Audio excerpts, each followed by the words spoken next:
thinking, there must be a way out of this, something other than compromise.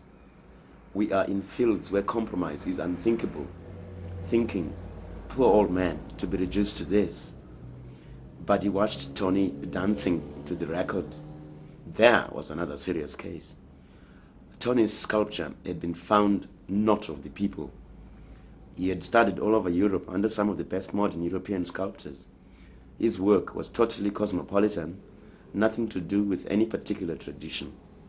After the revolution, he had returned only to find his sculptures denounced by critics left and right. His work, they said, is incomprehensible. It has nothing to do with the national historic traditions. And the tourists and dealers, of course, only wanted to buy genuine Shona pieces. It seemed, unless Tony joined the numerous anthropological Shona sculptors, he would starve or something worse. Tony was broke. He could not exhibit. No one was buying his work. Now and then his American girlfriend would give him a handout, but it was never much since she relied on money from her parents in the United States. Tony's pride was centered on his work. In anything else, everything goes, Tony explained vaguely. He was totally amoral, had no sense of right or wrong. Those words were meaningless to him. As he had no money to buy the stone and metal he required for his work, he plundered scrap from wherever he chanced upon it, odd bits of wood, rusty bicycles, discarded drums. His eye and hand had taken a bizarre turn. The available materials demanded it.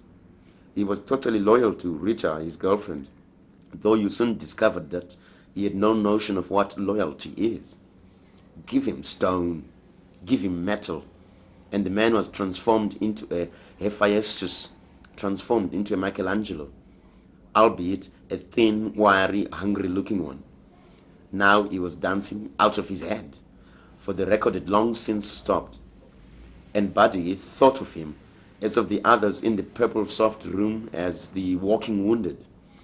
This Shabin was the field hospital of the uncompromising artists who refused to be fashioned by the Philistines' hammer and anvil, but with insanity just round the corner. Those for whom the notion of art without money was incomprehensible thought of this group as self-indulgent, posturing that their problems were self-inflicted. From the outside, it did look like that.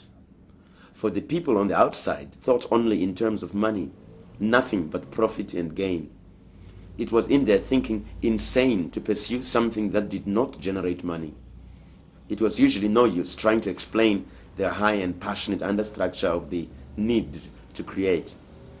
And as Buddy looked round the room, some others had come in, shouldering their rucksacks, each one looking hungry and starved of everything.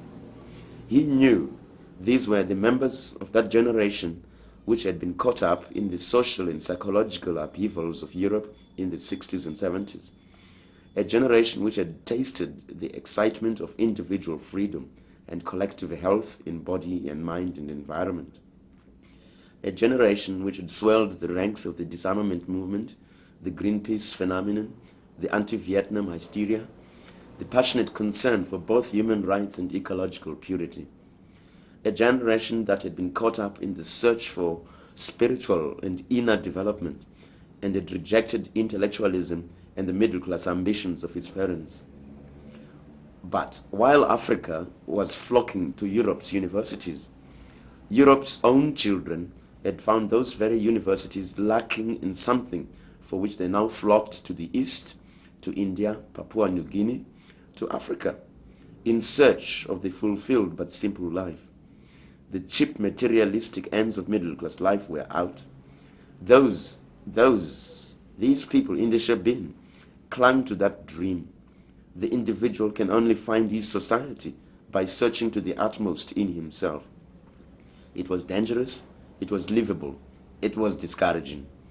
There were moments of elation, moments of proven achievement. You suffered the insults of the bureaucrats, the kicks of the police, the puzzled amusement of former schoolmates who had made it rich. But you persevered. You suffered from the malicious gossip of relatives disappointed that you were not interested in using your education to make money. Get off your ass and get a job. You have the highest qualifications. Well, my job is my poetry. I've told you that hundreds of times. You can't eat poetry. Well, I'm not that hungry. Stop living inside your head. Come out and take a look at what's really there. I saw enough the first half of my life. What's going to happen to this other half of your life? Well, a poem or two. But no one understands your poetry. No one wants to publish it. And you're sick. I've seen you coughing blood. This stubbornness will get you nowhere. I'm not getting anywhere. I am already there. Right, that does it. Get out. I will not have loafers stinking up my house. Take your things and go. I'm sick of your excuses. Only come back when you have a job. I said, take your things. I brought nothing with me. Then get your nothing out of my house. And Buddy wandered round, thinking of which pub to go to. And there the 14, 15-year-old prostitute found him. It seemed to give her a jab in the arm just being with him. All the time he drank in that pub, all these days, those years, he never insulted her, never asked to fuck her, and in spite of his rags, seemed a gentleman to her. He was strange too, writing poetry in bars, drinking with all and sundry, giving and taking with a self-effacing mien. He saw that she was quite mistaken about him. He never bothered to explain. She was down and out in the street, but her mind was still with the bureaucrats and the Philistines, their houses in the suburbs, and the investment with the building society. He did not feel sorry for her. She would never accomplish those things, but she would be the better person for it. She was sharing his beer and asking about the poems. What is a poem? She asked. Buddy thought a bit. Around them in the shebeen, the jukebox booming, the crowd had swelled, boozing, gossiping, backbiting, soliciting sex. The floor was now carpeted with cigarette stubs. The air in the room was bright blue with smoke. Buddy said, a poem is what is inside you when you are happy, when you are sad, when everything seems on top of you, or when it's raining and you're looking into a shop window at all the things you cannot buy. But it's all words, isn't it? I mean, there are no words inside what people feel, she said. Yes, there are no words inside people's feelings. But it is the job of the poet to find the words, the exact words that correspond to the feeling or the circumstances he wants to invoke.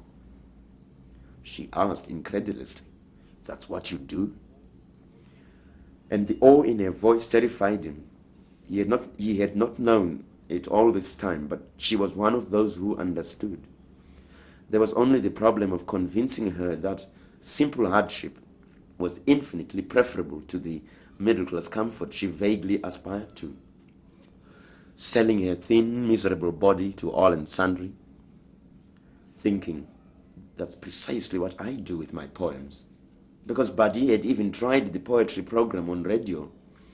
The interviewer had asked ridiculous questions, questions that told you he knew nothing about poetry, and by the end of the live program, he had almost reduced Buddy to tears of frustration. The chap had gone on and on about the need for poetry with production. Buddy was silenced.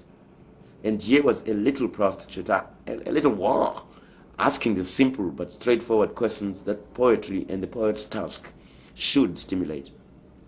She really wanted to know. The interviewer on radio had not wanted to know. It was just one among many interviews. Buddy cringed. There was this talk of forming poetry cooperatives.